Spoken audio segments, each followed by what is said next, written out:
ಎಲ್ಲರಿಗೂ ನಮಸ್ಕಾರ. RC studios ನಾನು ಸಿದ್ದರಾಮಯ್ಯ ಅವರು ಬಂದು ಲಾಂಚ್ ಮಾಡಿದಾಗ ಇದು ಪ್ಯಾನ್ ಇಂಡಿಯಾ ಅಂತ. ನನ್ನ ಮೊದಲನೇ ಸಿನಿಮಾ ಭಾಳ ಕಷ್ಟಪಟ್ಟು ಶುರು ಮಾಡಿದಾಗ ಭಾಳ ದುಡ್ಡು ಇಲ್ಲದೆ ಅಡ್ಜಸ್ಟ್ ಮಾಡಿ ಚಾರ್ಮಿನಾರ್ ಸಿನಿಮಾ ನಾನೇ ನಿರ್ಮಾಪಕರಾಗಿ ಬಂತು. ಅದಕ್ಕೆ ನನಗೆ ಆಶೀರ್ವಾದ ಮಾಡಿದ್ದು ನಮ್ಮ ಅಣ್ಣ ಶಿವಣ್ಣ ಗೀತಕ್ಕ ಅವರು. ಅಲ್ಲಿಂದ ಚಾರ್ಮಿನಾರ್ ಇಲ್ಲಿವರೆಗೂ ಎಲ್ಲ ಸೂಪರ್ ಹಿಟ್ ಸಿನಿಮಾಗಳು ಮಾಡ್ಕೊಂಡು ಬಂದ್ವಿ. ಈಗ ಶ್ರೀ ಸಿದ್ದೇಶ್ವರ ಎಂಟರ್ಪ್ರೈಸಸ್ಸು ಇವತ್ತು ಪ್ಯಾನ್ ಇಂಡಿಯಾ ಗ್ಲೋಬಲಿ ಎಲ್ಲ ಅಪ್ಗ್ರೇಡ್ ಆಗಿರೋದ್ರಿಂದ ನಾವು RC ಸ್ಟುಡಿಯೋಸ್ ಅಂತ ಬ್ಯಾನರ್ನ ಅಪ್ಗ್ರೇಡ್ ಮಾಡಿದ್ವಿ. ಈ ಒಂದು ಲಾಂಚಿಂಗ್ನ ಸಿದ್ದರಾಮಯ್ಯ ಸಾಹೇಬರು, ನಮ್ಮ ರೇವಣ್ಣ ಸಾಹೇಬರು ಎಲ್ಲರೂ ಮಾಡಿದಾಗ ನನಗೊಂದು ಚಿಕ್ಕ ಒಂದು ಕೊರಗಿತ್ತು. ಅವತ್ತು ಅಣ್ಣ ಮತ್ತು ನಮ್ಮ ಗೀತಕ್ಕ ಬರೋಕ್ಕಾಗಿರಲಿಲ್ಲ. ಇವತ್ತು ಮುಹೂರ್ತ ಅವರಿಬ್ಬರು ಬಂದು ಶಿವ ಪಾರ್ವತಿ ಥರ ಬಂದು RC ಸ್ಟುಡಿಯೋಸ್ ಲಾಂಚ್ ಮಾಡಿಕೊಟ್ಟಿದ್ದಾರೆ, ಮುಹೂರ್ತ ಮಾಡಿದ್ದಾರೆ.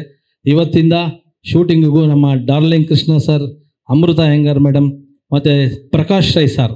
ಈ ಸಿನಿಮಾ ಬಗ್ಗೆ ಹೇಳಬೇಕಂದ್ರೆ ಫಾದರು ಈ ಚಿತ್ರಕ್ಕೆ ರಾಜ್ಮೋಹನ್ ಅವರು ಬಂದು ಕತೆ ಹೇಳಿದ್ರು. ನನಗೆ ಇಲ್ಲಿ ಭಾಷೆಯ ಅಂತರ ಇಲ್ಲ. ನಾನು ಸುಮ್ಮನೆ ಕೂತಿದ್ದೆ. ನಮ್ಮ ಕಬ್ಜಾ ಡೈರೆಕ್ಟರ್ ಸೂರಿ, ಅಣ್ಣ ಒಂದು ಕತೆ ಕೇಳಿದೆ, ನೀವು ಕೇಳಬೇಕು, ಶಿವಣ್ಣ ಅವ್ರ ಹತ್ರ ಕೆಲಸ ಮಾಡಿದ್ದಾರೆ ಅವರು ಅಂದರು. ಹೌದಾ, ಅಣ್ಣಂದು ಯಾವ ಸಿನಿಮಾ ಅಂದರೆ ಬೈರಾಗಿ ಇಲ್ಲಿ ಅಸೋಸಿಯೇಟು ಅಂದರು. ಅವ್ರು ಹೇಳಿ ಕರ್ಕೊಂಬಂದರು. ಅಣ್ಣ ಕತೆ ಕೇಳಿದ ತಕ್ಷಣ ನನಗೆ ಈ ಥರ ಲೈನ್ಸು ಹುಟ್ಟೋದೇ ಕಷ್ಟ.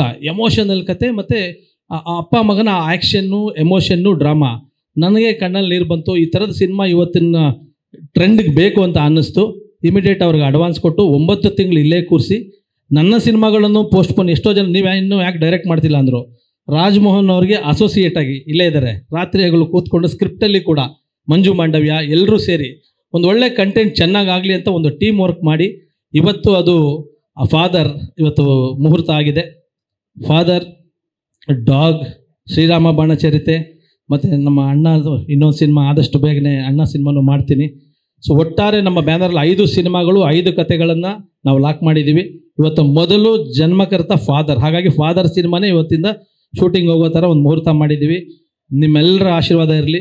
ಹಂತ ಹಂತವಾಗಿ ಬೆಳೆಸಿದವರು ನೀವುಗಳು, ಮಾಧ್ಯಮದವರು, ಎಲ್ಲ ಸೋಷಿಯಲ್ ಮೀಡಿಯಾ ಇರ್ಬೋದು, ಪತ್ರಕರ್ತರು, TV ಯವರು ಎಲ್ಲರೂ, ನಮ್ಮ ರೇವಣ್ಣ ಸಾಹೇಬರು, ನನಗೆ ಯಾವಾಗಲೂ ನನ್ನ ಗಾಡ್ ಫಾದರ್ ಅವರು, ಹೇಳೋಂಗಿಲ್ಲ. ನನಗೆ ಅಣ್ಣ ಲಕ್ಷ್ಮಣ ಎಲ್ಲ ಮಾಡಿದೆ. ಅಣ್ಣನ ಆಶೀರ್ವಾದ ನಂಗೆ ಸದಾ ಇದೆ. ನಾನು ಒಬ್ಬರನ್ನ ಮರೆತೆ, ನಮ್ಮ ಪ್ರದೀಪ್ ಈಶ್ವರ್ ಅವರು ನನ್ನ ತುಂಬ ಸ್ನೇಹಿತ, 20 ವರ್ಷಗಳ ಸ್ನೇಹಿತ, ನಮ್ಮೂರವರು. ಸೊ ಅದಾದ ನಂತರ ನಾನು ಕಬ್ಜಾ ಮಾಡುವಾಗ ಪ್ರತಿ ಸ್ಟೆಪ್ಪಲ್ಲೂ ಕೂಡ ಅವರು, ಅಣ್ಣ ಈ ಥರ ಇದೆ, ಈ ಥರದ ಡೈಲಾಗ್ಸು ಪ್ರದೀಪ್ ಈಶ್ವರ ಅಣ್ಣ ಬರೆದಿದೆ. ಕಬ್ಜಾಗೆ ಬಂದು ಬೆಳಗ್ಗೆ 6 ಗಂಟೆಗೆ ಬರೋರು. ನಾವೆಲ್ಲ 8 ಗಂಟೆಗೆ ಬಂದರೆ 6 ಗಂಟೆಗೆ ಬಂದು ನಮ್ಮ ಆಫೀಸ್ ಹತ್ರ ಗಾಡಿ ಹಾಕಿ ಕೂತ್ಕೊಂಡು, ನಮ್ಮ ಮಂಜು ಇದ್ದಾರೆ ಡೈರೆಕ್ಟ್ರು, ಏನಣ್ಣ ಈ ಅಪ್ಪ ಇಷ್ಟೊತ್ತಿಗೆ ಬರ್ತಾರೆ ಅಂತ. ಪ್ರದೀಪ್ ಅವ್ರ ಬಗ್ಗೆ ನಾನು ಇವಾಗ ಹೇಳ್ತಾ ಇರ್ತೀನಿ, ನೋಡಿ ಇವತ್ತು ಮಂಜು ಎಲ್ಲಿದ್ದಾರೆ, ಅವ್ರು 6 ಗಂಟೆಗೆ ಬಂದು ಸೈಡಲ್ಲಿ ಕಾರ್ ಹಾಕಿ ಡೈಲಾಗ್ ಬರೆಯೋಕ್ಕೆ ಬರೋರು, ಎಲ್ಲಿದ್ದಾರೆ ನೋಡು ಮಂಜು ಅಂತ ಇರ್ತೀನಿ. ನಮ್ಮ ಕಣ್ಣು ಮುಂದೆನೇ ನಮಗೆ ಹೆಮ್ಮೆ ಅನಿಸುತ್ತೆ. ಇವತ್ತು ನಂಬೋಕ್ಕಾಗ್ತಿಲ್ಲ ಅವರ ಒಂದು ಮಾತಿನ ಶಕ್ತಿ ಮತ್ತು ಅವರ ಕೆಲಸದ ವೈಖರಿ ಮತ್ತು ಅವ್ರಿಗೊಂದು ದೈವ ಭಕ್ತಿ. ಇವತ್ತು ಅವರು ಹೋದ ಸತಿ ನಾವು ಅವ್ರನ್ನ ನಾರ್ಮಲಾಗಿ ಇಂಟ್ರೊಡ್ಯೂಸ್ ಮಾಡಿದ್ವಿ, ಇವತ್ತು ಅವರು MLA ಅಂತ ಇಂಟ್ರೊಡ್ಯೂಸ್ ಮಾಡ್ತಾಯಿದ್ವಿ. ಸೊ ಇವತ್ತು ಅವರು ಕೂಡ ನಮಗೆ ಒಂದು ಶಕ್ತಿ, ನನ್ನ ಸ್ನೇಹಿತರು.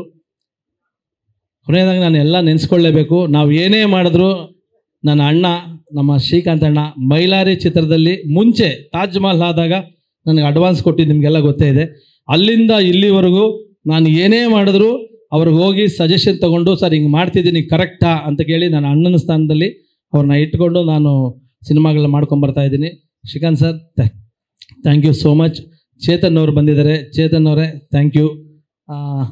ನಮ್ಮ ರಾಜ್ಮೋಹನ್ ಹೇಳಿ ನಿಮ್ಮನ್ನು ಕುರಿತು ಮಾತಾಡ್ತಾರೆ.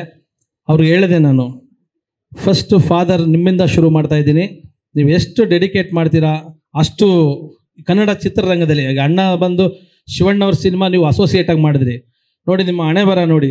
ಬಂದಲ್ಲಿ ಕೆಲಸ ಮಾಡ್ತಿದ್ದಂಗೆ ಎಷ್ಟೋ ಜನ ಕಾಯ್ತಿರ್ತಾರೆ. ಟಕ್ಕಂತ ನಿಮ್ಮ ಕಥೆಯಿಂದ ಸಿನಿಮಾ ಸಿಕ್ತು, ಚೆನ್ನಾಗಿ ಮಾಡಿ ಅಂತ ಹೇಳಿದ್ದೀನಿ. ಕತೆ ಚೆನ್ನಾಗಿ ಮಾಡಿದ್ದಾರೆ. ಅವರು ಕೂಡ 2 ಮಾತಾಡ್ತಾರೆ. ನಿಮ್ಮೆಲ್ಲರ ಆಶೀರ್ವಾದ ಇರಲಿ. ಥ್ಯಾಂಕ್ ಯು ಶಿವಣ್ಣ, ಗೀತಕ್ಕ ನಮಸ್ಕಾರ ಅಕ್ಕ, ಕೃಷ್ಣ ಸರ್, ಅಣ್ಣ ನಮಸ್ತೆ ಅಣ್ಣ. ರಾಜ್ಮೋಹನ್ ಅವ್ರು ಮಾತಾಡ್ತಾರೆ. ಆಮೇಲೆ ಚಾರ್ಮಿನಾರ್ ಹರಿ ಬಂದು ನನಗೊಂದು ಖುಷಿ ಇದೆ. ಹನುಮಾನ್ ಇವತ್ತು ದೊಡ್ಡ ಹಿಟ್ ಆಗಿದೆ. ಇವತ್ತು 300 ಕೋಟಿ 400 ಕೋಟಿ ಹನುಮಾನ್ ಮಾಡಿದೆ. ಅದಕ್ಕೆ ಮುಂಚೆ ಹರಿನ ಹೈದರಾಬಾದಲ್ಲಿ ಸಿಕ್ಕಿ ಜನರಲ್ಲ ಚಾನ್ಸು ಕೇಳಿಲ್ಲ. ಒಂದು ಹಾಡು ಹೇಳಿದರು, ನಿಮ್ಮನ್ನು ಮ್ಯೂಸಿಕ್ ಡೈರೆಕ್ಟರ್ ಮಾಡೋಣ ಅಂತೇಳಿ ಕರೆದು ಚಾರ್ಮಿನಾರ್ ಸಿನಿಮಾ ಮಾಡಿದ್ದೆ ನಾನು. ಅವಾಗ ದೊಡ್ಡ ಹಿಟ್ ಆಗಿತ್ತು. ಚಾರ್ಮಿನಾರ್ ಆದಮೇಲೆ ಇವಾಗ ಹನುಮಾನ್ ಮಾಡಿದ್ದಾರೆ. ಇವತ್ತು ನಾವೇ ಹರಿನ ಒಂದು ದೊಡ್ಡ ಮ್ಯೂಸಿಕ್ ಡೈರೆಕ್ಟರ್ ಅಂತ ನಮ್ಮ ಕನ್ನಡಕ್ಕೆ ನಾನೇ ಮಾಡ್ತೀನಿ ಸರ್ ಅಂತ ಬಂದು ಇವತ್ತು ಮಾಡ್ತಿದ್ದಾರೆ. ಮಿರಾಯಿ ಅಂತ ಒಂದು ಸಿನಿಮಾ 150 ಕೋಟಿ ಬಡ್ಜೆಟ್ಟು. ಅದರಲ್ಲಿ ಬ್ಯುಸಿ ಇದ್ದರೂ ನಾನು ಈ ಸಿನಿಮಾನ ಮಾಡ್ತೀನಿ ಅಂತ ಮಾಡ್ತಿದ್ದಾರೆ. Thank you Hari.